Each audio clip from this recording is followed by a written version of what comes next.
Howdy neighbors, welcome back to Eccentric Nature. I'm Eric Hayden, and today I ended up doing a little compilation video of my local house sparrows because they've got babies, and I have like a huge collection of them of like 15 to 25 at least. I think it's closer to 25 that have been coming up to my feeders lately, and they've been decimating them and coming up in droves. But I figured I'd give you, while I'm talking about this, a few fun facts about house sparrows and so forth, and we'll do a couple shoutouts while we're at it too, so stick around for those. So, house sparrows. They are otherwise known as the Passer domesticus. Why domesticus? Well, because they're probably the most domesticated of wild birds, but still, they're not actually domesticated like parakeets and stuff are normally. But these bold, tiny little gray-brown birds are found on every continent, except, of course, Antarctica, because, well, you're not really going to find many birds down there. But they are very prolific because they are one of the ones, I've seen starlings do this too, that are very good about picking up leftover food, and they have actually evolved to be able to handle starches much better than most of the regular birds are. So that's a very interesting and unique fact about the house sparrows. They actually can handle starch, which is similar to animals like the domesticated dog. But on the downside of house sparrows is they are considered big-time pests by a lot of people. And it's not without reason, because house sparrows are very invasive. And while for a long time they were actually on the endangered species, I don't think they should have been really that worried about them, because these guys are very big-time survivors, and compared to a lot of other birds that don't fight as much as these guys do, these guys will pick fights and drive other birds out of their nests and stuff. So in that sense, not very nice, and I can totally understand how some people are like going, keep the house sparrows away. I do see them sometimes bullying my little blue tits. The blue tits and the robins. Maybe that's why they're so scared about coming up to my feeders, is not because of me, but because of the house sparrows, where I know some people have no problems whatsoever with robins coming up to them, but mine are still like a little bit like, I don't know if I can go up there, and I think maybe it's more because the house sparrows are like, dude, that's my food, stay away from my food. So, here's a few fun facts about house sparrows from the past. There was once a sparrow war. Sparrow war. That was back in the late 1800s. This was a popular term about the spirited debate as to whether or not the house sparrows should be kept.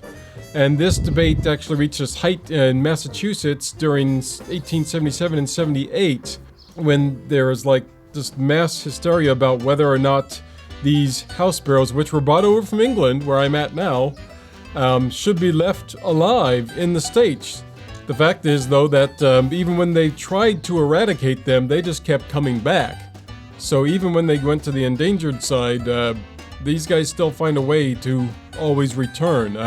The fun article in 1883 from the Indiana Messenger actually says, "The little sparrow has been declared an outlaw by legislative enactment, and they can be killed at any time. They were imported into this country from Europe some years ago as a destroyer of insects, but it has been found that they are not insectivorous. Besides, they drive away all our native songbirds and give no equivalent. Let them all be killed."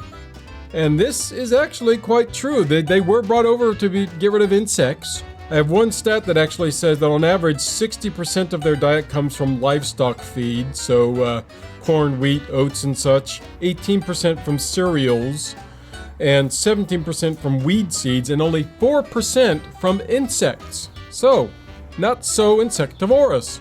The whole battle of the house sparrows continued on for a long time. In 1910, in the Farmer's Bulletin, they released How to Destroy House Sparrows. And in this article, they actually noted that the bad qualities of the bird far outweigh its good ones, and although its extermination is impracticable, a reduction of its numbers is feasible and important. So yeah, the battle of the house sparrows continues to rage on. I think even until this day, there's definitely some people that I've seen say, nope, get rid of them, I don't like them, No house sparrows whatsoever. They are bad. I like them.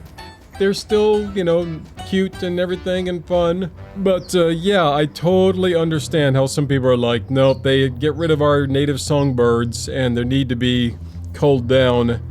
It's a double-edged sword, I guess, with these guys. What can you say? House sparrows, love them. Special shoutouts. Alright, yo. I've got 3 special shoutouts in today, and I'm doing it in a special format today. So all 3 of these channels are brand new YouTube channels. So they've just started following me a little bit, and I've just checked out some of their content, and I just figured, hey, these guys are all brand new, have been posting less than a month. Let's give them some support. So all 3 of these channels are, like I said, are very brand new, less than 100 subscribers, and most of them have been posting for less than a month. So show these guys some love. The first one is Uprooted. I'll post a link up top to her stuff. She mostly covers garden stuff. She's doing the Sunflower Challenge. So give her a watch. She does some garden updates as well, like I have been doing. Next channel is Dan Skis Bees. So, according to the title, yes, he does bees. So he's a beekeeper. Check out his stuff. And the last one is very new. This is Smyth Steadin. And they have just been posting like within the last week. I'm not sure how I found them, but I did. And they're Harry Potter fans, though they didn't post about that, but they posted on my Mythology Basil, and we had a fun little Harry Potter chat. So I'm like, yeah, let's pump these guys up. They have less than 20 subscribers, so give them some love. Smyth Steadin, brand new. They got a lot of baby chicks, a couple videos about them, so lots of fun. So, that's it for me today. Thanks again so much for watching. Please go ahead and hit that like button. It's the first thing I do whenever I watch one of your videos, so please do so for me and hit that like button if you like it. If you don't, then okay, just leave it alone. Why not? And then hit the subscribe button if you haven't already. Same thing. If you like my stuff, subscribe. And if you have any comments about my fun little house sparrows today, please leave a comment down below. Until next time, be kind to each other and have fun watching the birds.